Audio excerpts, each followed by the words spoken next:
નમસ્કાર વિદ્યાર્થી મિત્રો, તમારું સ્વાગત છે KR પટેલ્સ ગ્રુપ ટ્યુશનમાં ધોરણ 8 થી 12 કોમર્સ. અને આજે આપણે અભ્યાસ કરીશું ધોરણ 10 સામાજિક વિજ્ઞાનમાં પ્રકરણ 19 માનવ વિકાસ, અને આ એનો પ્રથમ વિડીયો છે. આપણે આ ચેપ્ટરમાં જોવાનું છે કે માનવ વિકાસ એટલે શું,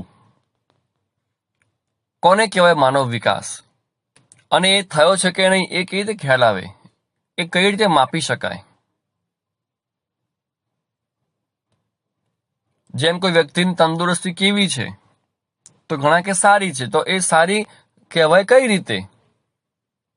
તો એ ફાસ્ટ ચાલતો હોય, શ્વાસ ન ચડતો હોય, એ સારો ખોરાક લેતો હોય, સારી ઊંઘ આવતી હોય, કોઈ બીમારી ન હોય, તો એ વ્યક્તિ તંદુરસ્ત છે એવું કહી શકાય. તો આ રીતે માપદંડ હોય છે કઈ વસ્તુ કહેવાના. તો માનવનો વિકાસ થયો છે કે નહીં એ કેવી રીતે ખ્યાલ આવશે, એ બધું આપણે આ ચેપ્ટરમાં જોવાનું છે. પહેલા હતો આદિમાનવ, પછી ધીરે ધીરે એનામાં સહેજ બુદ્ધિ ક્ષમતા આવી, થોડા પરિવર્તનો આવ્યા, અને ધીરે ધીરે એ સમાજ વ્યવસ્થાનો એક ભાગ બની ગયો, અને અત્યારે હાલ આપણે જે જીવી રહ્યા છે એવું જીવન જીવવા લાગ્યું. પછી એને વેપાર શરૂ કર્યો, લોકો પાસે આદાન પ્રદાન શરૂ કર્યું,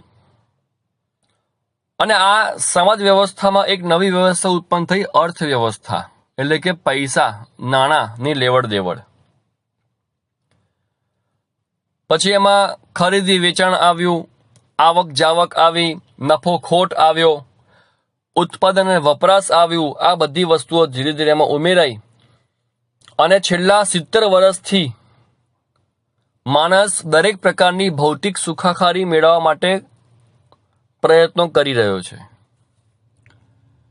જો પહેલા એ ચાલતો હતો, પછી પૈડાની શોધ થઈ, સાયકલ બનાવી, લ્યુના બનાવ્યું, સ્કૂટર બનાવ્યું, બાઇક બનાવ્યું, રિક્ષા બનાવી, જીપ બનાવી, કાર બનાવી, વિમાન બનાવ્યું, ટ્રેન બનાવી. તો આ ધીરે ધીરે એની સુખાકારી વધતી ગઈ છે.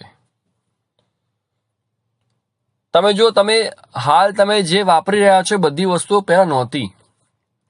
દરેકમાં પરિવર્તન આવ્યું છે, અને આ નવી નવી શોધખોળથી આપણા તમામની એક જિંદગી સુખમય બનાવવાનો આ ભૌતિક એક પ્રયત્ન કહી શકાય.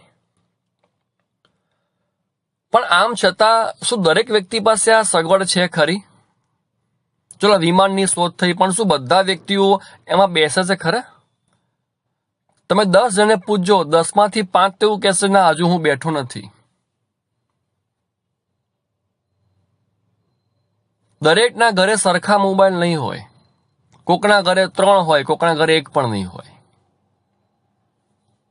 દરેકના ઘરે 3 બાઇક, 2 સ્કૂટર કે 2 ગાડી નહીં હોય.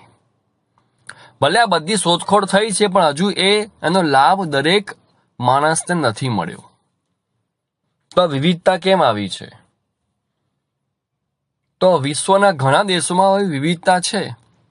અમેરિકામાં જે રીતની જિંદગી લોકો જીવી રહ્યા છે એનાથી આપણે ઘણા પાછળ છીએ, અને આપણે જેવી જિંદગી જીવી રહ્યા છે એનાથી અન્ય દેશ પણ આપણાથી પાછળ છે. એવું બની શકે આપણે કોકથી આગળ પણ છીએ, પણ દરેકમાં વિવિધતા છે. દરેક માનવી સરખું જીવન નથી જીવી રહ્યો. બસ આ જ છે માનવ વિકાસ. કે ગમે એટલી શોધખોળ થાય, દેશ ગમે એટલો પ્રગતિ કરે, ગમે એટલી દેશની આવક વધે, પણ જ્યાં સુધી એ આવક દેશની દરેક વસ્તીને લાભમાં ન આવે ત્યાં સુધી એનો વિકાસ થયો કહેવાય નહીં. એક સામાન્ય ઉદાહરણ તમને આપું છું. માનો કે એક વર્ગખંડમાં 50 વિદ્યાર્થીઓ છે. માનો એમાંથી 5 વિદ્યાર્થી ખૂબ જ હોશિયાર છે, એમના ટકા 99 સુધી આવી ગયા છે. તો શું એ ક્લાસનો વિકાસ થયો કહેવાય? ઘણા કે હા કહેવાય, કારણ કે એમનું નામ આવ્યું બોર્ડ ઉપર, આખી સ્કૂલમાં એ ક્લાસરૂમનો ફર્સ્ટ નંબર આવ્યો છે. વાત સાચી, પણ માત્ર 5નો વિકાસ થયો છે, બાકીના લોકો હજુ નપાસ પણ થઈ રહ્યા છે. તો એમ દેશની આવક ગમે એટલી કેમ ન વધી જાય, પણ એનો લાભ દરેક વ્યક્તિને મળવો જોઈએ. દરેક વ્યક્તિની આવક વધવી જોઈએ, એમનું જીવન સુખમય બનવું જોઈએ, આ ભૌતિક સુખ સંપત્તિ એમને પણ મળવી જોઈએ. તો એ દરેક માણસનો વિકાસ થયો એવું કહી શકાય. એક કુટુંબમાં 5 સભ્યો હોય, એમાં 3 તંદુરસ્ત હોય અને 2 નાદુરસ્ત હોય, મતલબ બહુ કમજોર હોય, તો ભલે 3નો વિકાસ થયો પણ પેલા 2ને શું કરવાનું? એટલે અર્થ એ છે કે આ માનવ વિકાસમાં દેશ સાથે કઈ લેવા દેવા નથી. જે તે માણસને એ તમામ વસ્તુ મળે ત્યારે એ માણસનો વિકાસ થયો એવું કહી શકાય. તો માનવ વિકાસ. અને આ વિવિધતા માત્ર 2 દેશ વચ્ચે નથી, 2 રાજ્ય વચ્ચે પણ હોય. એવું બને કે આ રાજ્ય કરતા બીજું રાજ્ય ચડિયાતું હોય, ત્યાં વધુ સુખમય હોય, ત્યાં લોકોની આવક વધારે હોય, શિક્ષણ ધોરણ ઊંચું પણ હોય. 2 દેશ વચ્ચે, 2 રાજ્યો વચ્ચે, 2 શહેર વચ્ચે પણ હોઈ શકે છે. આડોશી પાડોશીમાં પણ હોઈ શકે છે. કોકના ઘરે ગાડી હોય, કોકના ઘરે માણ સાયકલ હોય. તો આ બધું જે છે આપણે આ તફાવત દૂર કરવાના છે, તો જ સાચો માનવ વિકાસ થયો કહેવાય. તો આપણે આ ચેપ્ટરમાં માત્ર સંપત્તિ નહીં, આપણને એમ થાય કે આ તફાવત સમજી ગયા કે ભાઈ આવો તફાવત છે 2 માનવ વચ્ચે, એટલે પણ આ તફાવત આવ્યો કેમ? તો સ્વાભાવિક છે કે જે ભણ્યું હશે, એને નોકરી ધંધો સારો કર્યો હશે તો સંપત્તિ મેળવી હશે, અને જે ગરીબ પરિવાર હોય એને ભણવું હોય તો પણ ન ભણવા મળ્યું હોય, અને એનું બાળપણ આખું ગરીબીમાં ગુજર્યું હોય, એને ભણવાની ઉંમરે નોકરી કરવું પડતું હોય, ક્યાંક મજૂરી કરવી પડતી હોય, તો પછી એનો વિકાસ ન જ થાય, સ્વાભાવિક છે. આવી ઘણી બધી બાબતો છે કે જેને આધારે આ તફાવત ઉત્પન્ન થાય છે. તો આપણે આ ચેપ્ટર હવે શરૂ કરીએ છીએ. મેં આપણે સમજાવ્યું કે માનવ વિકાસ એ શું છે. હજુ આપણે ઘણું વિસ્તૃતમાં આ ચેપ્ટરમાં ભણવાનું છે, પણ ટૂંકમાં માનવના તમામ ભૌતિક ગુણો ખીલે તો જ એ માણસનો વિકાસ થયો એવું કહી શકાય. તો હવે સમજીએ માનવ વિકાસનો અર્થ શું છે. તો જો વિકાસ શબ્દનો અર્થ ઘણા રાજનેતાઓ, ઘણી સંસ્થાઓ પણ કરતા હોય છે, પોતાના પ્રચાર માધ્યમમાં અને પોતાના ભાષણમાં એનો ઉપયોગ કરતા હોય છે. પણ ખરેખર માનવ વિકાસ છે ને એ શબ્દ સમૂહ છે. એટલે એમાં એક માનવી છે, પણ એમાં ઘણા બધા સમૂહ છે. માણસની કામ કરવાની ક્ષમતા, એની પસંદગી, એનું સ્વાતંત્ર્ય, એનું શિક્ષણ, એનું આરોગ્ય, એનું પોષણ, આ બધી બાબતો એનામાં જ્યારે ખીલે ત્યારે એ વ્યક્તિનો વિકાસ થાય છે. માત્ર સંપત્તિ આવી ગઈ તો વિકાસ નહીં થાય. સંપત્તિ ભલે આવી ગઈ પણ એની તબિયત જો ખરાબ રહેતી હોય તો, ડાયાબિટીસ હોય તો, કંઈ ખાઈ શકતો ના હોય તો, અને સહેજ ચાલે અને હાંફી જાય તો શું કરવાનું? તો એ સંપત્તિ શું કામની? એટલે માત્ર સંપત્તિ નહીં, સંપત્તિ, એનું આરોગ્ય, એનું શિક્ષણ, એનું જીવન ધોરણ, એને ચોખ્ખું પીવાનું પાણી મળવું, આ બધી જ્યારે એનામાં સવલતો મળે ત્યારે એનો વિકાસ થાય એવું કહી શકાય. અને UNDP, United Nations development programme, UNDP, આ સંસ્થા જે છે એને એક વ્યાખ્યા આપી છે કે માનવ વિકાસ એ શું છે. તો માનવ વિકાસ એ માનવની આકાંક્ષાઓ અને જરૂરી હોય તેવી જીવન નિર્વાહની સુવિધાઓ વિસ્તારવાની પ્રક્રિયા છે. એટલે આ બધી ચર્ચા અંતે એટલું કહી શકાય કે જ્યારે માણસને તમામ પ્રકારની સગવડો મળતી થાય, એ પોતે સગવડો ભોગવતો થાય, ત્યારે એનો માનવ વિકાસ થયો છે એવું કહી શકાય.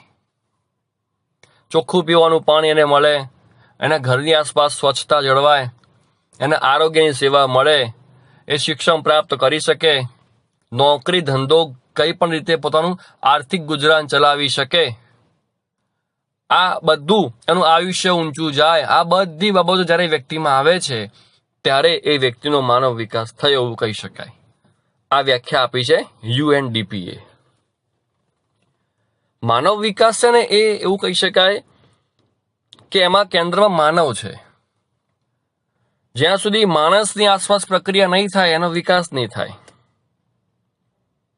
અને માનવ વિકાસનો ઉદ્દેશ શું છે કે દરેક માટે જીવનની એક સરખી સ્થિતિ ઊભી કરવી. મેં કહ્યું ને કે 3 તંદુરસ્ત હોય અને 2 નાદુરસ્ત હોય, એવું નહીં. એકના ઘરે ગાડી હોય, એકના ઘરે સાયકલ માંડ હોય, એવું નહીં. તમામના ઘરે સરખી સ્થિતિ ઊભી કરવાનો પ્રયત્ન કરવો એટલે માનવ વિકાસ. એક શિક્ષક હંમેશા ઈચ્છતો હોય કે એનો વિદ્યાર્થી ભલે 100માંથી 100 લાવે પણ કોઈક બીજો વિદ્યાર્થી નપાસ ના થવો જોઈએ.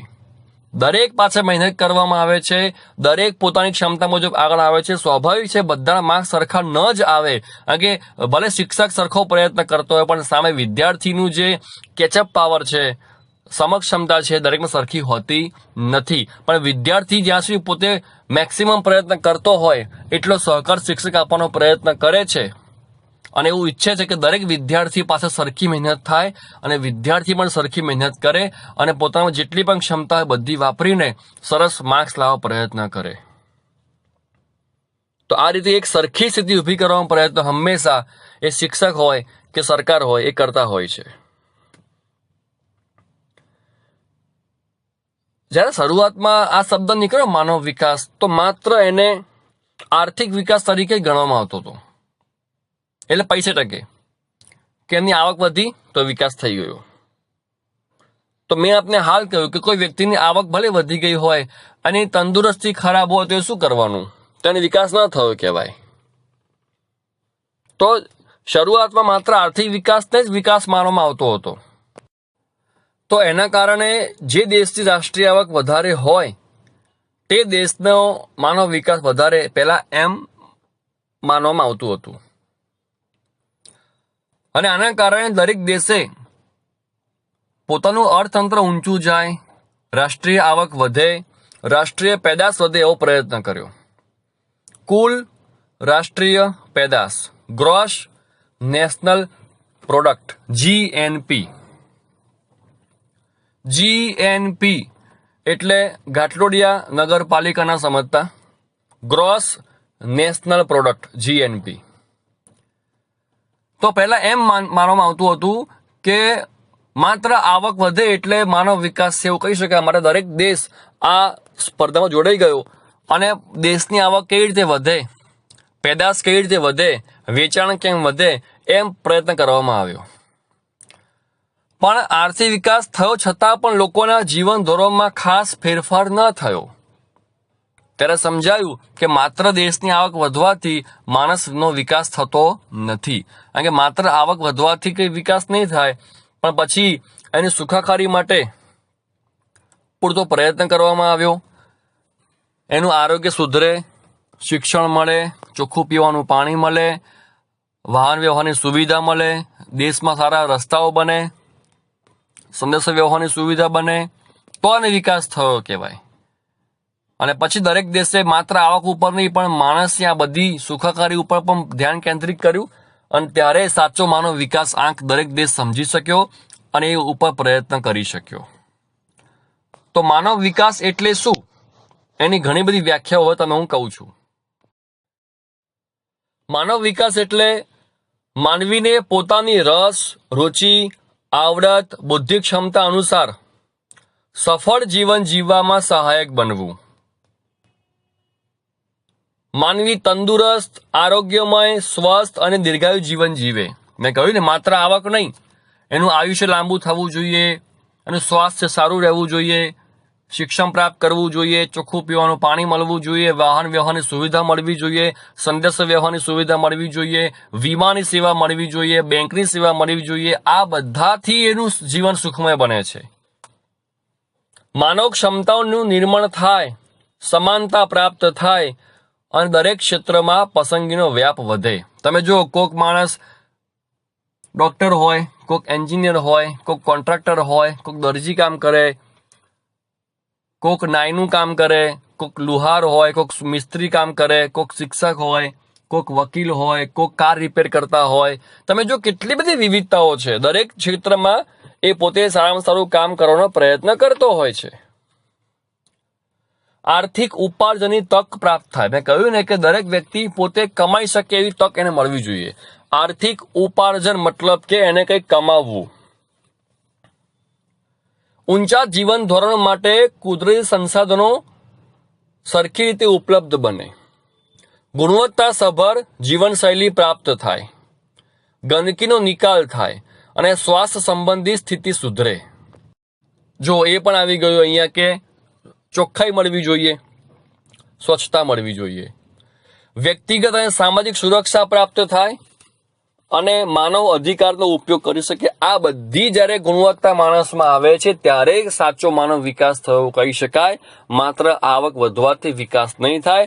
અને ટેક્સ્ટ બુકમાં આ ચેપ્ટરના પહેલા જ પત્તે 160 પાન નંબર ઉપર આ બધી વ્યાખ્યા છેક નીચે આપેલી છે. તમે માત્ર એક વાર ધ્યાનથી વાંચી જજો તો આપને સમજાશે કે આ પાઠમાં શું કહેવા માંગે છે. આટલી બધી વિવિધતાઓ જ્યારે વ્યક્તિમાં આવે છે ત્યારે એનો વિકાસ થાય એવું કહી શકાય, માત્ર આવક વધવાથી નહીં.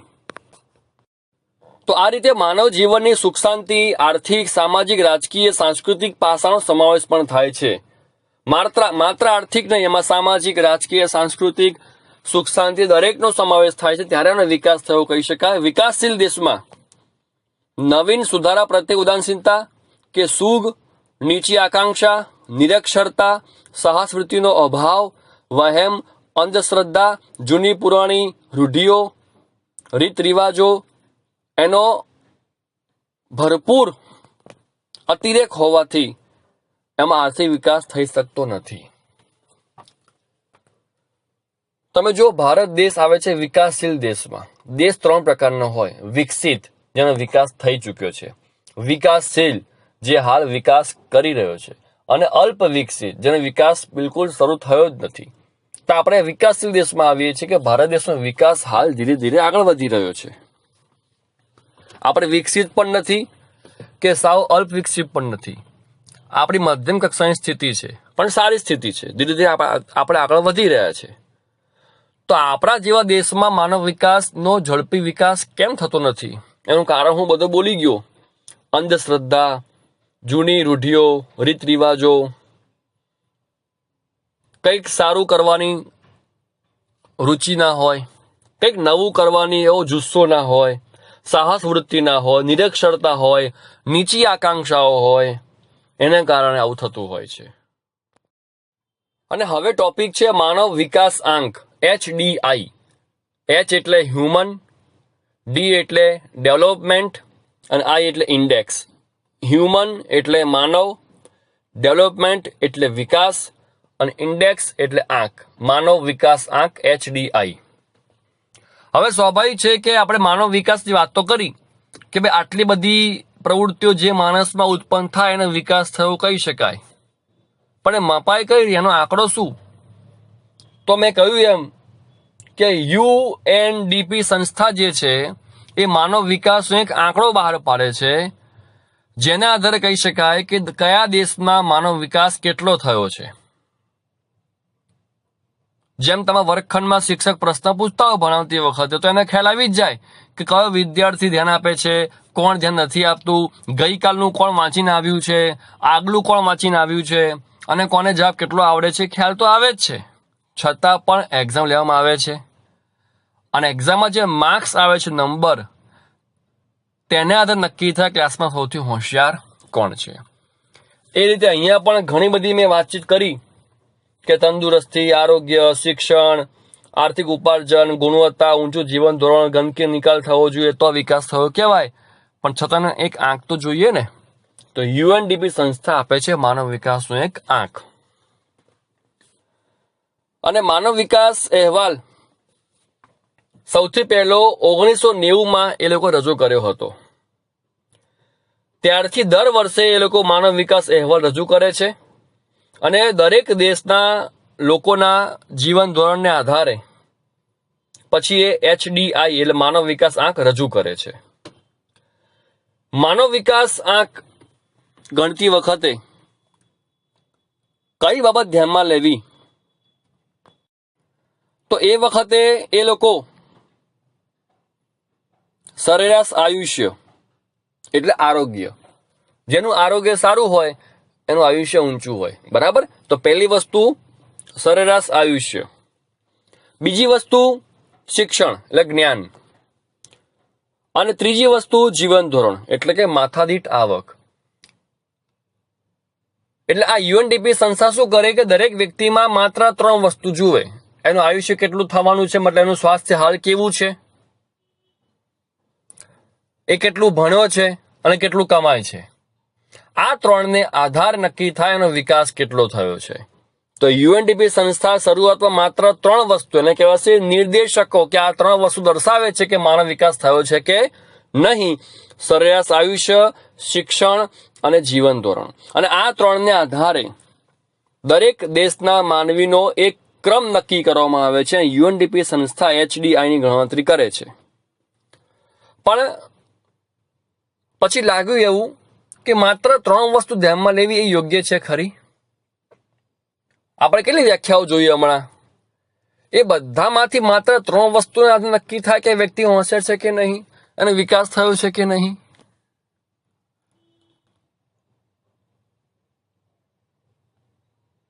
એટલે પછી વિચાર આવ્યો કે આપણે આ 3 વસ્તુ કરતા કઈ બીજી વસ્તુનો ઉમેરો કરવો જોઈએ અથવા આમાં કઈ નવીનતા લાવવી જોઈએ આપણે ગણતરી માટે.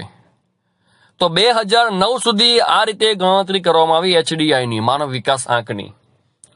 આયુષ્ય, શિક્ષણ અને જીવન ધોરણને આધાર નક્કી કરવામાં આવતું હતું કે વિકાસ કેટલો થયો છે 2009 સુધી. અને પછી 2010 થી એક નવી યુક્તિનો ઉપયોગ કરવામાં આવ્યો, એક નવી ગણતરી કરવામાં આવી, માપદંડ નવા ઉમેરવામાં આવ્યા કે જેને આધારે કહી શકાય કે માનવ વિકાસ કેટલો થયો. એટલે HDI માપવા માટે 2009 સુધી આ 3 વસ્તુનો ઉપયોગ થતો હતો, સરેરાશ આયુષ્ય, શિક્ષણ અને જીવન ધોરણ.